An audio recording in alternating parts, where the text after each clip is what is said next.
स्वागत है दोस्तों आप सभी का एजुकेशन स्टडी पॉइंट पर। दोस्तों अगर आपका भी एग्ज़ाम में हर बार आप 3-4 नंबर से 8-10 नंबर से हमेशा अगर आप एग्ज़ाम में रह जाते हैं तो इस वीडियो को आप पूरा देखना। केवल एक ट्रिक आपको बताऊंगा, केवल एक ट्रिक्स जो आपको कंप्लीट पैडागॉजी यानी सीडीपी में आपको 30 में 28 की गारंटी है। तो जल्दी से आपको मैं लेकर चलता हूँ कैसे आपको टैग वर्ड का सही चयन करना है। सिर्फ टैग वर्ड को याद करने से बात नहीं बनता, उनका सही चयन आप कैसे करेंगे। तो आइए दोस्त पहला टैग वर्ड आपको दिखाते हैं जो आपको पॉजिटिव टैग वर्ड देखना है। देखो एक एक करके पहले समझो इस बात को। पहले स्क्रीन पर क्या दिख रहा है, ये पॉजिटिव्स हैं, ध्यान दीजिएगा।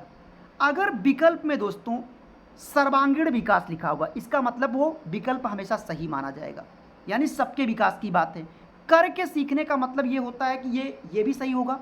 विकल्प में अगर करके सीखने की बात हो रही है इसका मतलब बच्चे को मौका मिल रहा है। हस्तपरक अनुभव इसका मतलब बच्चे को उसके हाथ से काम करने का मौका मिला, यानी बच्चे को आपने अवसर दिया, ये भी पॉजिटिव है। बच्चे को सम्मान, बच्चे से बातचीत का रास्ता मतलब लगाओ, बच्चे को प्रोत्साहित करो, बहुत अच्छी बात है। जिज्ञासा, देखिए अगर आप बच्चे के अंदर जिज्ञासा नहीं डेवलप कर पा रहे हो तो इसका मतलब सिंपल सी बात है कि बच्चा निष्क्रिय हो जाएगा। तो एज ए टीचर आपकी ये फॉर्मेलिटी बनती है कि बच्चे के अंदर आप क्या करें, जिज्ञासा को विकसित करें। तो ये विकल्प भी आपका जिज्ञासा भी पॉजिटिव है। बाल केंद्रित शिक्षा, अब देखिए कई बार पेपर में पूछता है कि निम्नलिखित में से कौन सा विकल्प बाल केंद्रित शिक्षा का समर्थन करता है। तो सर जी बाल केंद्रित शिक्षा में ये जो ऊपर जितने आपको मैंने ऑप्शन दिखाए विकल्प, आपको ये शब्द, जैसे बाल केंद्रित का मतलब क्या हुआ, उसमें बच्चे के विचारों को महत्व दिया जाए, बच्चे को करके सीखने का मौका दिया जाए, हस्तपरक अधिगम दिया जाए, सर्वांगीण विकास पर जोर दिया जाए, जिज्ञासा पर जोर दिया जाए, तो इसका मतलब वो बाल केंद्रित शिक्षा ही है। तो ये विशेष ध्यान दीजिए कैसे ऑप्शन का आप सिलेक्शन करते हो। नीचे भी आपको कुछ वर्ड मैं दिखाता हूँ खास खास। व्यवहारिक कुशलता, दोस्तों वो हर ऑप्शन जिस विकल्प में ये बात लिखी होती है कि ज्ञान को व्यवहार परक बनाना, वो विकल्प पॉजिटिव होता है। ज्ञान को बच्चे के दैनिक जीवन पे जोड़ना पॉजिटिव है। लोकतांत्रिक प्रजातांत्रिक, ध्यान दीजिएगा भैया, जो विकल्प में अगर आपको लोकतांत्रिक दिखे, प्रजातांत्रिक दिखे, तो इसका साफ साफ मतलब होता है कि ये बाल केंद्रित, क्योंकि बाल केंद्रित को ही 3 शब्द बने हैं बाल केंद्रित के लिए, उसी को आप लोकतांत्रिक कहते हो, उसी को आप प्रजातांत्रिक कहते हो, ठीक है ना, उसी को आप जनतांत्रिक भी कहते हो।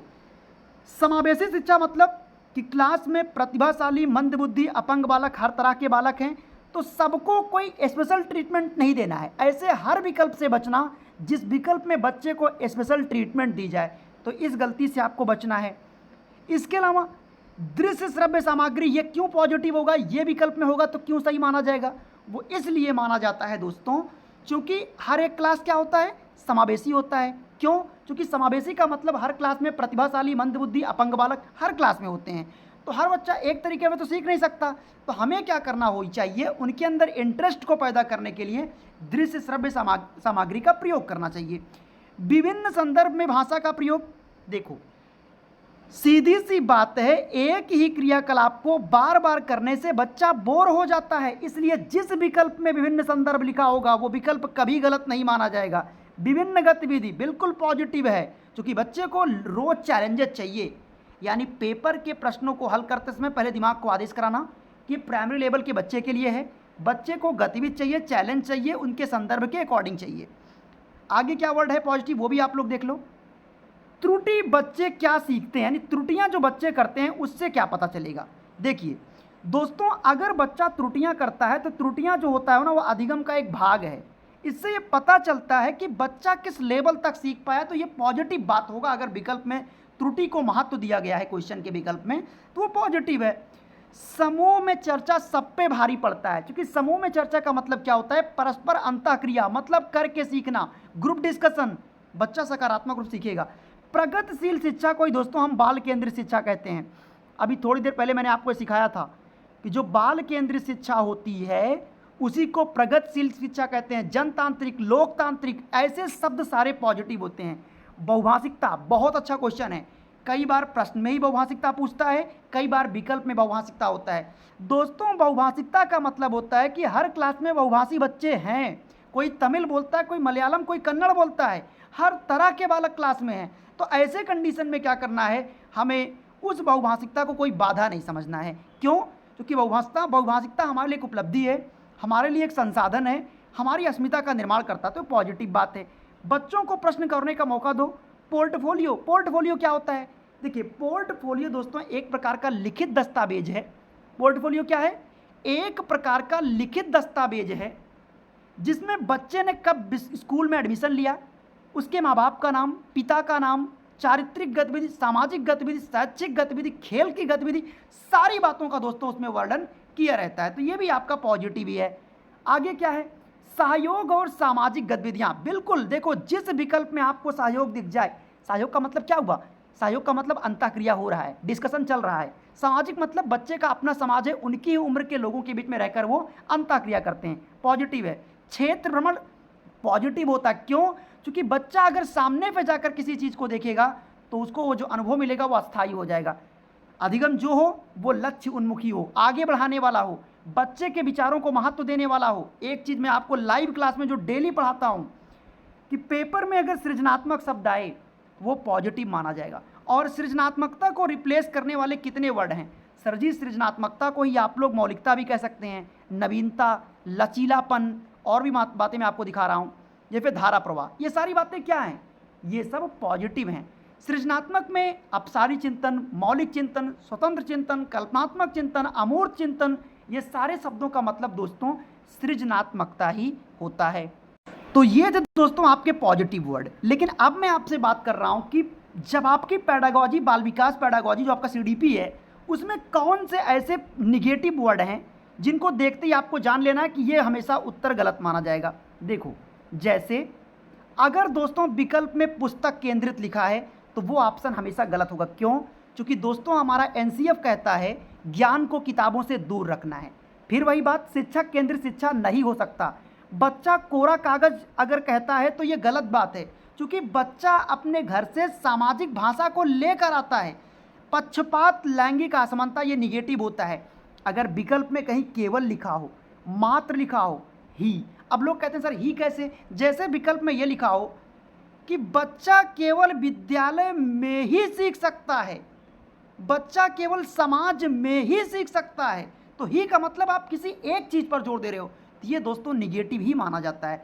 सिवाय लिखा हो, बजाय लिखा हो, रटना लिखा हो, कंठस्थ लिखा हो, कंठस्थ का मतलब भी रटना होता है। इन शब्दों को देखते ही समझ जाना कि वो विकल्प आपको तुरंत गलत काट देना है। ठीक है, आगे क्या करोगे? कुछ और वर्ड आपको दिखाता हूँ। जैसे दोस्तों देखिए यहाँ पे ये सारे वर्ड मैंने खुद इसको आपके लिए बनाए हैं, सारे वर्ड मैंने आपके लिए बनाए कि आप अगर इनको अंतिम समय में भी इन शब्दों पर विशेष चयन आप लोग कर ले जाते हो ना, तो सीटेट में आप आराम से 90 नंबर की पेडागॉजी को आप अटेम्प्ट कर सकते हो केवल इन्हीं शब्दों से। देखो, अगर किसी विकल्प में दंड लिखा है, सजा लिखा है, शिकायत गलत लिखा गया इसमें, खैर आप जान लीजिए, शिकायत है, समस्या, बोझ, अनुशासन, देखो ये सारे शब्द देखते ही समझ जाना ये वर्ड पूरी तरीके से निगेटिव है, मतलब ये विकल्प गलत माने जाएंगे। अगर क्वेश्चन के विकल्प में निष्क्रिय लिखा है तो वो निगेटिव होगा। तकनीकी ज्ञान, हमने आपको पेपर में जब मैं आपको लाइव क्लास कराता हूँ बताता हूँ, शब्दावली हो गया, परिभाषा हो गया, व्याकरण हो गया, व्याख्या हो गया, तथ्य हो गया, ये सारे निगेटिव वर्ड होते हैं। परीक्षा परस्पर, देखिए प्रतियोगिता अगर कराओगे तो बच्चा कुंठित हो जाता है। क्यों पता है? क्योंकि दोस्तों परीक्षा कंपटीशन की भावना में बच्चा निखर नहीं पाता है, इसलिए नहीं निखर पाता क्योंकि प्रॉब्लम ये बनती है, जैसे मैं कह दूं कि मोहन सोहन पे ज़्यादा बेहतर करेगा, तो सर क्या होता है पता है? उनके मन में कुंठा की भावना आ जाती है और पाठ्य पुस्तकों पर बल भैया एकदम निगेटिव है। क्यों? क्योंकि NCF की मेरी 5 लाइन आपको प्रॉपर याद रहे, ज्ञान को किताबों से दूर रखना है, ज्ञान को गतिविधि द्वारा दो, ज्ञान को व्यवहार परक बनाओ, ज्ञान को मूल्य परक बनाओ, ज्ञान को किताबों से बिल्कुल दूर रखो, खेल के द्वारा सिखाओ। तो इन विशेष शब्दों का दोस्तों चयन करके आप 90 का 90 क्वेश्चन पूरी पेडागॉजी का सही कर सकते हो। एक बार आप इस वीडियो को दोबारा भी देख सकते हैं। बाकी अगर कोई हमारा स्टूडेंट ऐसा है जो बहुत प्रयास करने के बावजूद भी सीटेट नहीं पास कर पा रहे हैं, हमेशा आप 70 से 90 नंबर के बीच में रह जाते हैं, तो दोस्तों आपके लिए हमने क्या किया कि आप कम समय में आपको मैं प्रोवाइड कर रहा हूं कि सर आप 150 पेज आपको मैं नोट्स प्रोवाइड कर रहा हूं। आपको बहुत लंबा चौड़ा नहीं पढ़ना है, मोटी मोटी किताबों की तरह 1000-2000 पेज जी नहीं, केवल आप ये 150 पेज पढ़ो और इनमें से आपको 3 बातें इसमें दी गई हैं। सभी सब्जेक्ट की पेडागॉजी ट्रिक है जो आपको 90 नंबर करा देगा, तो फेल होने की संभावना ही खत्म। दूसरा पॉइंट, सभी सब्जेक्ट के इंपॉर्टेंट टॉपिक, केवल इंपॉर्टेंट टॉपिक, जो प्रश्न कठिन आए उसको समझने में आपको मदद करेगा। इस नोट्स के अंतर्गत आपको सभी सब्जेक्ट के इंपॉर्टेंट क्वेश्चंस भी आपको मिल जाएगा, जो आपके नंबर को बढ़ाएगा। सवाल ये होता है सर ये नोट्स हमको मिलेगा कैसे?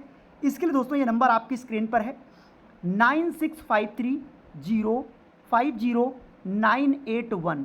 आप इस नंबर पे डायरेक्ट कॉल या व्हाट्सएप पर सीधा मैसेज करके आप अपने नोट्स को परचेज कर पाते हैं। रही बात दोस्तों इसके प्राइस की, तो प्राइस उतना ही होगा, ना 1000 होगा ना 1500 होगा, उतना होगा जो आपके लिए उचित होगा, जो सारे बच्चों के लिए सार्थक साबित हो। बाकी वीडियो को वॉच करने के लिए बहुत बहुत शुक्रिया। कोई डाउट अगर आपका रह गया हो तो कमेंट बॉक्स में आप लिख दीजिएगा। Thank you so much. अपना बहुत ख्याल रखें। शुक्रिया।